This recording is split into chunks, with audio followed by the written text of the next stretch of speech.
Toro, Toro! The man in the center of the arena yells at the animal 30 feet away. The 1,000-pound beast looks at him with disdain and prepares his body to inflict pain on his enemy. The animal stomps his feet several times, creating a cloud of dust around the animal. And he begins to charge as fast as he can, 15 miles per hour at the man standing 30 feet away. The man is waving a flag, a red flag, and the beast charges towards that red flag. 10 feet, 5 feet, 4 feet. At 3 feet, the animal puts his head down and his horns in position to strike, presents his head to hit the flag, and falls flat on his face into the dust. Misses the flag completely, doesn't know what happened, looks around, gets back up to his feet, somewhat exhausted, and makes eye contact again with the man 20 feet away. What I've just described is a pass in a series of passes in a traditional bullfight. Bullfights happen around the world in places like Spain, Portugal, southern France, some Hispanic American countries on a weekly basis. People have different opinions on whether bullfights should be allowed to continue. On one side of the aisle, you have folks that say the art and the culture of a bullfight are at the same level as music, dance, and painting. On the other side of the aisle, you have folks that dedicate their careers to stopping the blood sport that is the pain that's inflicted on animals. Regardless of what you believe, it's important to know what a bullfight actually is. And so my goal today is to walk you through the 3 phases that occur in every bullfight and show you a couple of brief pictures to articulate the point.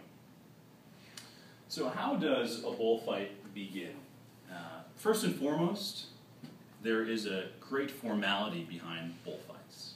There's a procession that starts out the bullfight. The bullfighter walks into the arena with his team of assistants behind him. He waves to the dignitaries in the crowd. He waves to the crowd, and he receives the cheer that's put upon him. Here's a brief picture of what that looks like. You have the bullfighter out front, and you have his team behind him, the dignitaries in the crowd, and such. This is called the opening of the bullfight. Okay? After the opening occurs, a huge, resounding bugle horn is blown upon. And the phase 1, there are 3 phases, begins. The first phase is called the lancing phase. And so lancing is, it's called that because lancing is the name of the tool that's used to lance the animal. But before the lancing actually begins, the bullfighter and the bull get to know each other.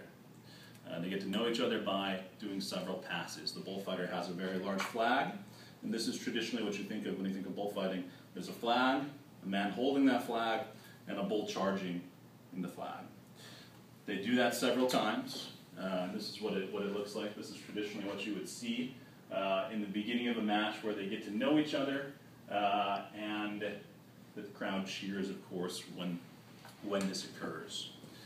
After they do that, it wears the bull down slightly. He's not used to sprinting at such lengths and over the time period. And so at that point, the lancers come out, which are assistants of the bullfighters.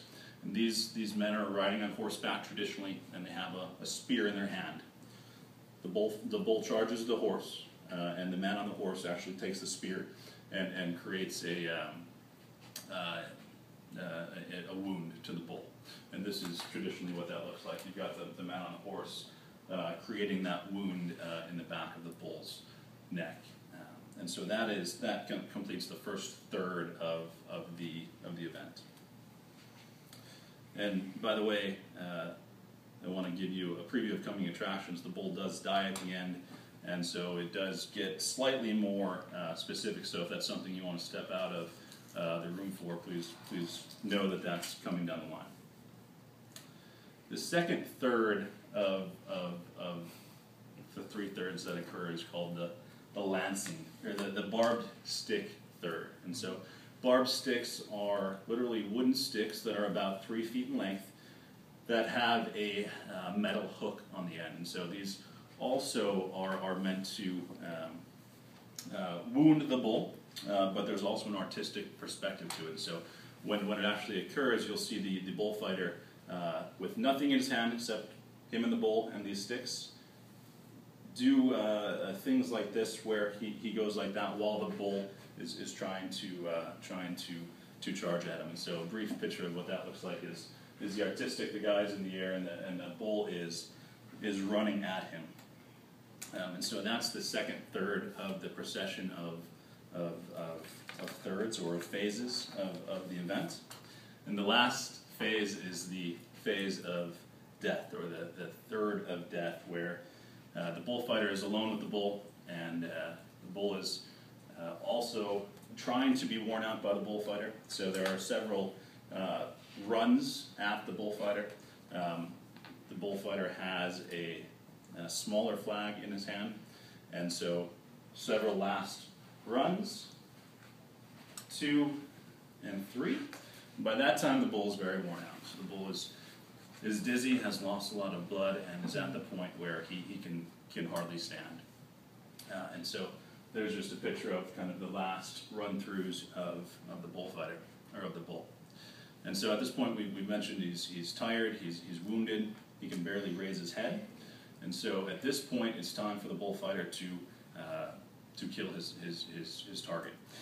He has a sword, and the most talented and artistic bullfighters inflict the least pain on the bull.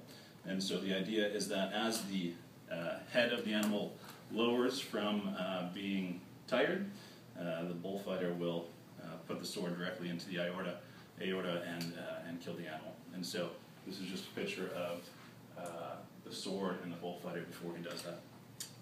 The bravest bullfighters, as I said, inflict the least pain on the bull, and those that have done extremely well get rewarded by the crowd with ears of the actual bull.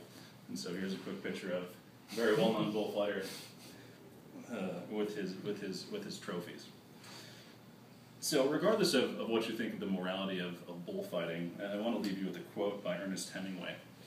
It says, "Bullfighting is the only art in which the artist is in danger, and in which the degree of brilliance in the performance is left to the fighter's honor." Personally, I'm still not sure about what I think about bullfighting, but it does make me feel slightly substantiated that the end result can also look like this.